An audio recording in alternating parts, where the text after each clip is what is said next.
I'm Gemma. I am the founder of Culture Gem, and I'm also a security behaviour and culture transformation consultant.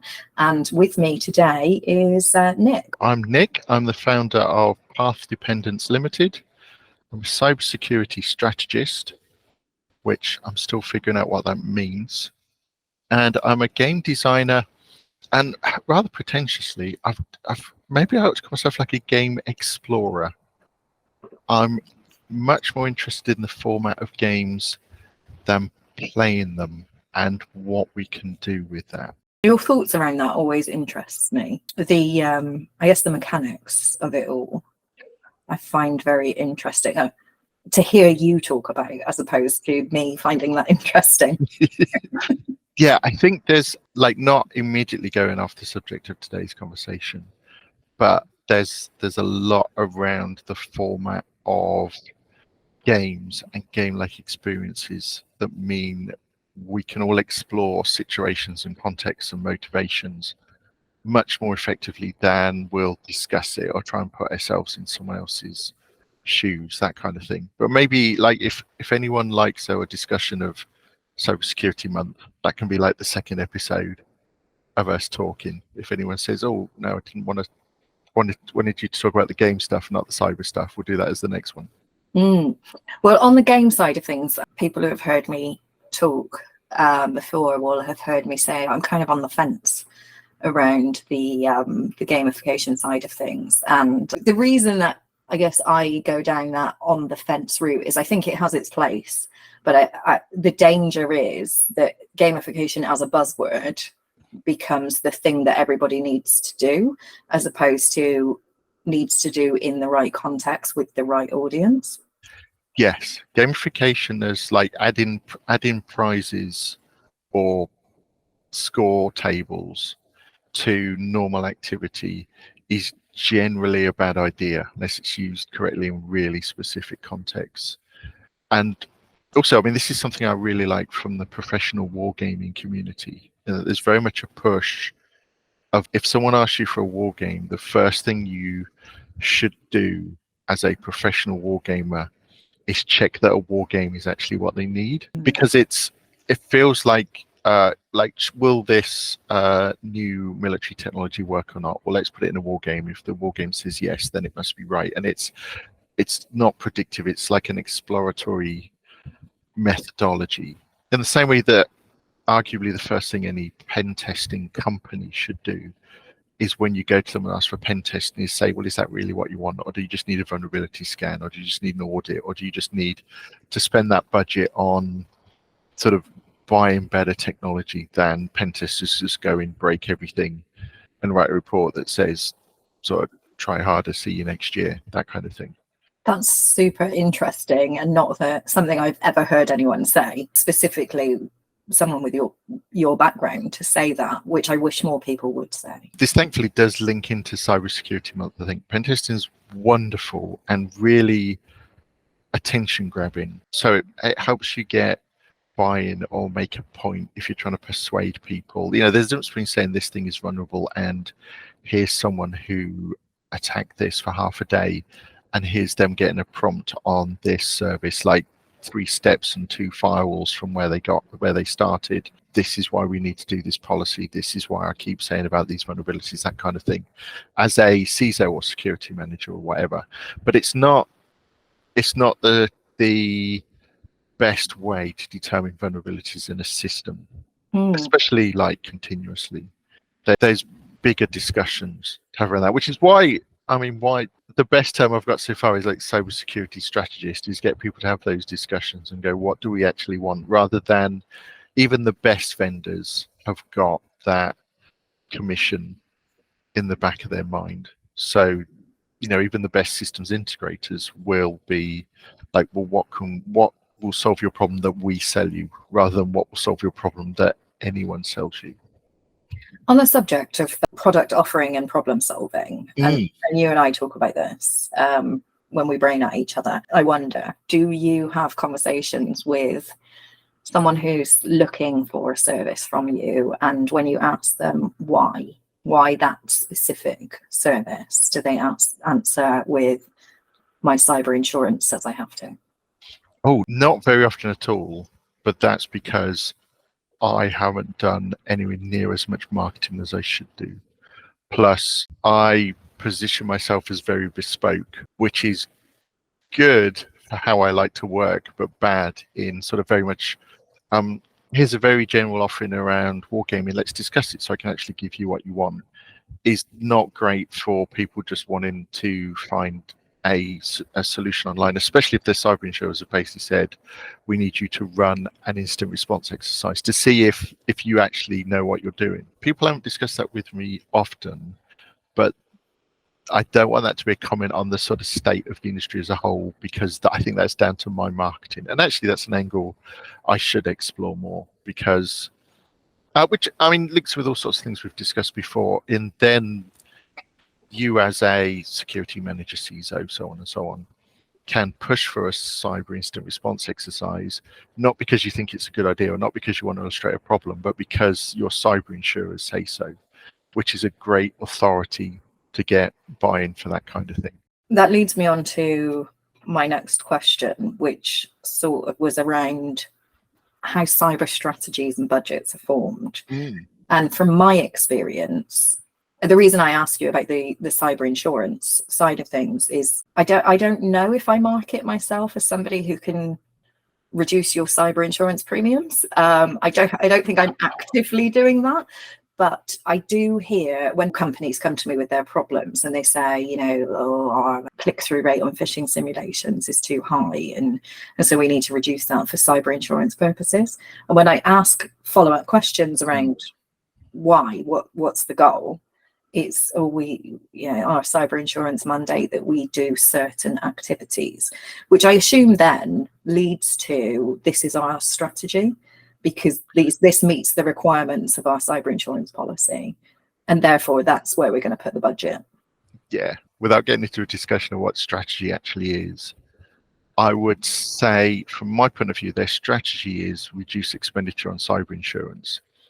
The implementation of that, which you might call operations or tactics, but the whole different levels of that is a mess to discuss. But then there's a set of strategic choices effectively chosen by their cyber insurer, who doesn't have their best interests at heart, but has the cyber insurer's best interests at heart, which makes sense.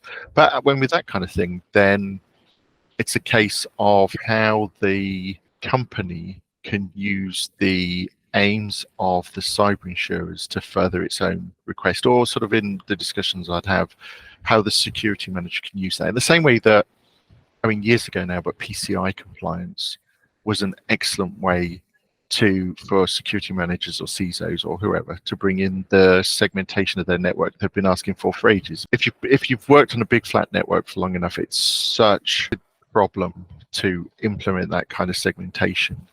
But if it reduces the scope of your PCI DSS compliance, like it would reduce it by like 95% or something of the estate that came under PCI DSS, then suddenly you've got buy-in and you can get all that resource, you get all that effort. So wonderful for improving the security posture of companies. In the same way, look at what cyber insurers want. Don't go against it, but see if you can bend it to the kind of things that you've wanted to do anyway. Your instant response plan is great, but nobody's looked at it for 3 years. The cyber insurers want an exercise. Great way to see if, step one, do people know where it is? Step two, can they follow it? Does it make sense? Does it reference people who are still with the company, or is it 3 years out of date rather because it still mentions the people who left? All those kind of things. Now, you mentioned best interests at heart. And that leads me on to when I reached out to you and said, let's have a chat. And I mentioned CyberAwarenessMonth. And I think you responded, which I'm going to quote, of Cyber Christmas. And I'd like you to elaborate on your views. That was a phrase. I won't name them, but that was a phrase the CISO used that I particularly like, partly because it's Christmas, which means you as someone in the cybersecurity team get all the presents, because it's our only month this year to do all that. So all the excitement and all the attention is on it. like the idea of an annual pen test. I'm divided on the idea of Cybersecurity Month. Partly, I think it's a good idea because it concentrates everybody's minds. It's the kind of thing that everybody else is doing. So if your company's not doing it, it will feel like you're doing less than other companies. As in the same way that the sort of company strategy in general is unfortunately based on what other companies are doing. So if sort of other employees in other companies are discussing this and you're seeing public announcements and so on, then companies feel like they ought to do it as well. So that's better than nothing, or it's better than sort of the bare minimum. But also the obvious is that cybersecurity isn't just important in October. It's kind of an all year round thing. It's something that you want people to bring to mind when needed. In the same way that a pen test shouldn't be annual. A pen test is when you've had a major change, or when you've got time for people to have a look and generate some new findings, or just something more regularly scheduled than once a year, something more constant. In the same way, sort of every month should be Cybersecurity Month, but also if you do that, then you've got to do it really carefully, otherwise people just switch off. Cybersecurity is not the job of a lot of people in your organization. You just want them to be aware and to feel confident that they can come to the security team and say they've seen something, or they're not sure if they should have clicked on something, or they found an issue and they think that somebody should take a look at this, and maybe their manager's not interested, or the project's up against a hard deadline. So the security team will handle it and either protect them or astoundingly find it themselves without saying anything about the employee. That kind of awareness and relationship in a company that you want to build all year round. I don't like it in contrast to a kind of all year round general effort and background noise, but it's much better than people just don't do it at all. And then, like I say, I like the phrase, then there is no Cyber Christmas. So should I ask you what you think of Cybersecurity Month? Yeah, absolutely. And in typical fashion, I either disagree and argue with you, or completely agree with everything you say. And I'm going to go with, like you, I'm on the fence. And I know you didn't specifically say on the fence. Yeah, yeah. I'm on the fence for the same reasons, but I'm going to add to your reasons. Yes, please.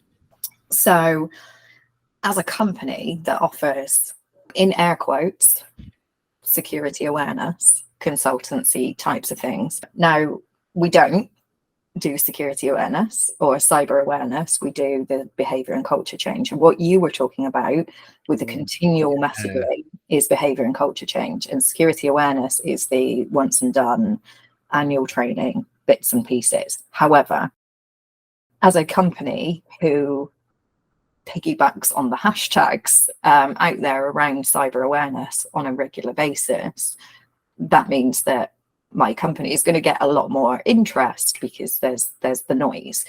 What that leads me down the path of is there is a huge amount of peer pressure, and keeping up with the Joneses, I have had to come up with, what does the Culture Gem Cyber Awareness Month look like, which is a huge amount of effort for something that I'm on the fence over. So yes, whilst I agree there's a month and that, you know, awareness is driven, and I also agree with National Pizza Day because I like pizza, do I think it's the right thing to do for the general population? No, I don't. But I will be piggybacking on the craze, the Cyber Christmas, as you called it, or as a CISO mentioned, Yes. And then you mentioned to me. But yeah, absolutely, there needs to be an ongoing cyber awareness, and not just here are all the things that you can send out to your staff over this month, because I absolutely don't think that's the right thing to do. The reason why is, I don't know if you've heard the phrase like notification fatigue, where you just stop paying attention to things. You know, there are like email clients that will have a big yellow banner that says, be careful about sharing information with this person, or this doesn't look right. And our brains have trained themselves to ignore those glaringly obvious signs, cookie pop-ups, for example, that say, what are you doing? Should you really be taking this action? And so if we spam all of the cyber awareness stuff out into the world in October, we're then heading into the Christmas season of a huge amount of cyber scams that get sprung up because there's the latest deals, or there's out of stock items, and people taking advantage of well-meaning shoppers, and we've just spammed them with a load of noise over October. And then we head into Black Friday and Cyber Monday and the Christmas shopping periods. Have they got bored of the cyber messaging to the point where they're switched off from that? Oh, that's excellent. That's really smart analysis, in that if you, especially as cognitive load is, I think, underestimated in the field of cybersecurity and thinking around cybersecurity in general. So what you do is you take all your staff and you just hit them with cyber awareness every day until Halloween, then done. And they've had sort of they've had like a year's worth of cybersecurity awareness in a month. And also, like you say, if it's awareness, not behavior change, then you're just reminding people of something when they've got their job to do anyway. So Black Friday is 24th of November. So you've worn them out nicely, given them enough time to forget all that awareness anyway, because you're not making change, you're just sort of issuing repeated warnings. Then so Black Friday comes, then Christmas, which is a great time for cyber criminals in general, especially if you're attacking the population that time of year. I haven't researched this at all. Do we know why Cybersecurity Month is October? No, I also have not done the research. Back in the days when I worked in marketing, we would start doing Christmas in June, and so that all of the budgets were allocated and everything cool that was going to happen was ready to happen. But yeah, it's one of those things that is I guess the Christmas of my area of cyber is Cyber Month, and so everything I do builds up to the October month. But I've never stopped to question why. Why is it October? Well, just like you said, the timing's really interesting as far as wearing people out or getting them sort of numbed to these kind of warnings just before the time of year. Apparently, the first Cybersecurity Month was 2004, launched by the National Cybersecurity Alliance and the US Department of Homeland Security. So we won't go into an analysis of whether that was a good decision. And also, it's Cybersecurity Awareness Month, isn't it? Whereas, without going too much into defining the terms, but just about everybody's aware of cybersecurity in some way. It needs to be more than awareness.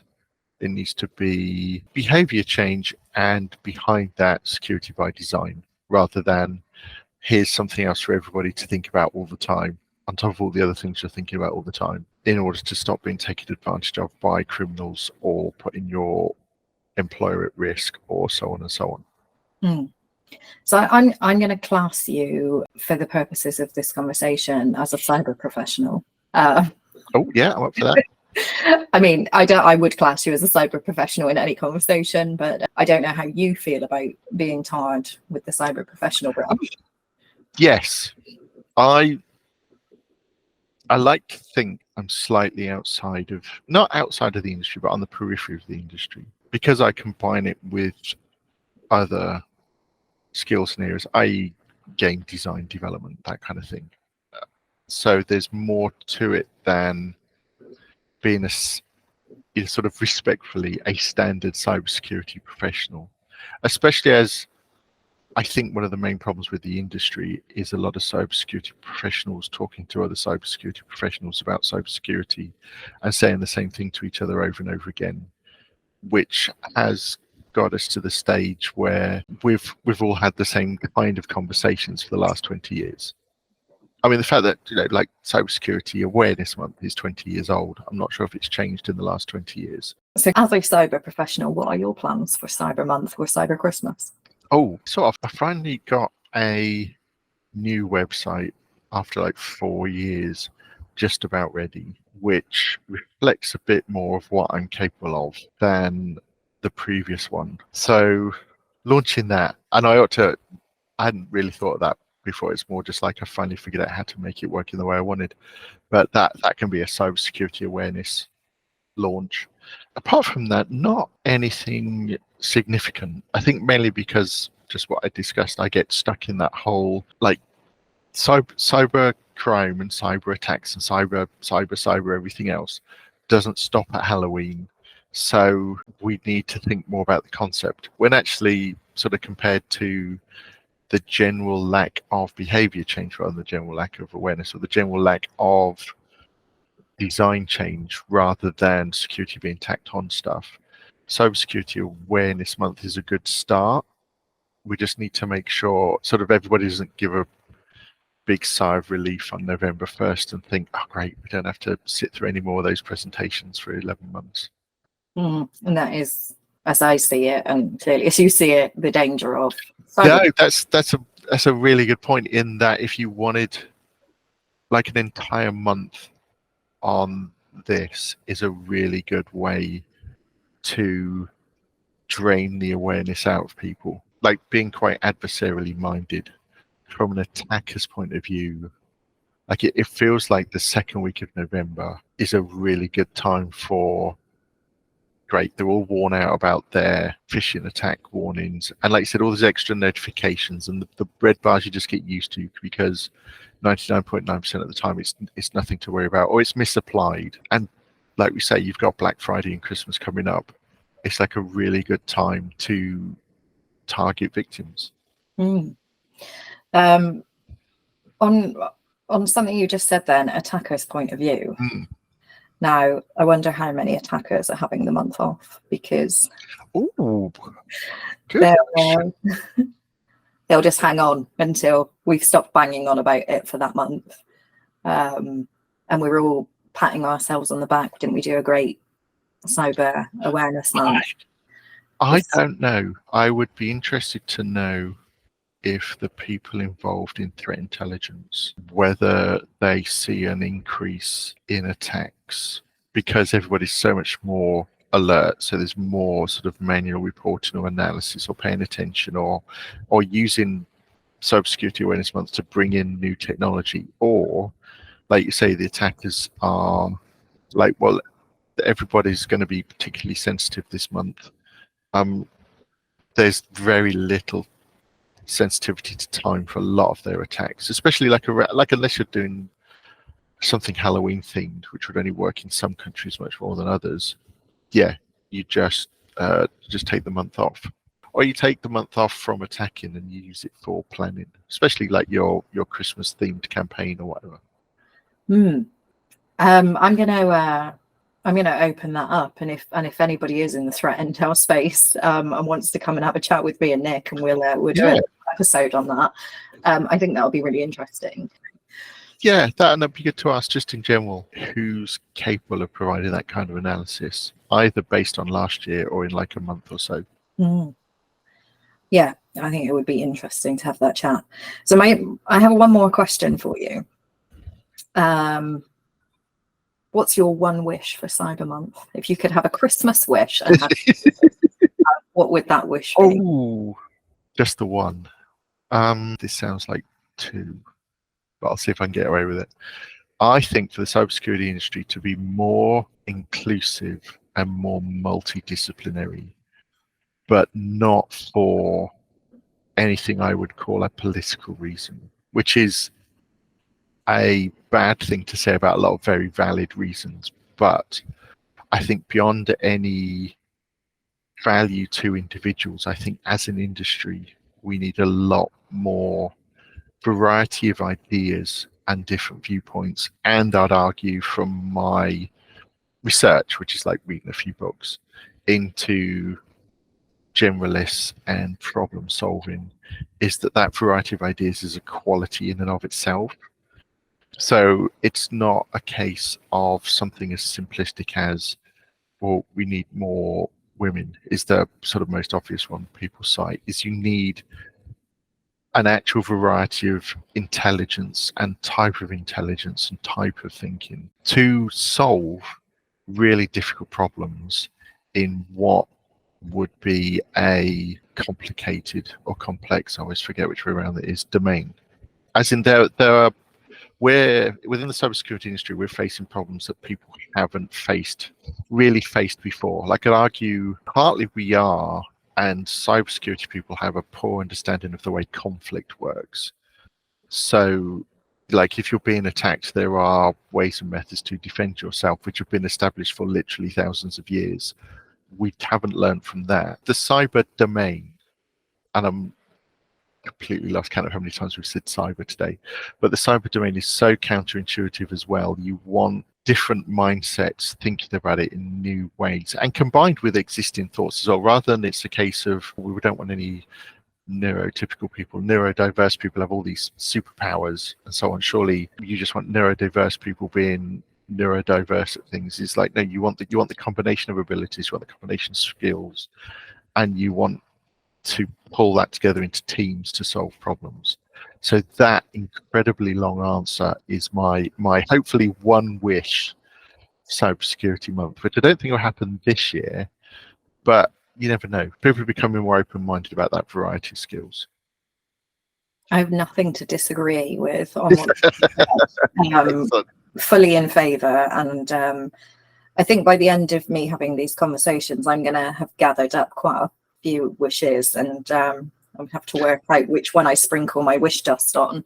It sounds like gather those wishes and then ask people sort of come Halloween or the day after, which of these should you sprinkle your wish dust on, and let people interpret that phrase as they see fit. I feel like you're a strong contender. We'll see who else you find in the next month. Well, we're out of time now, so thank you very much for joining me for this chat, Nick. And I'll tag you in the taggy areas of the postings, and hit Nick up to talk about interesting things. Great, thank you very much.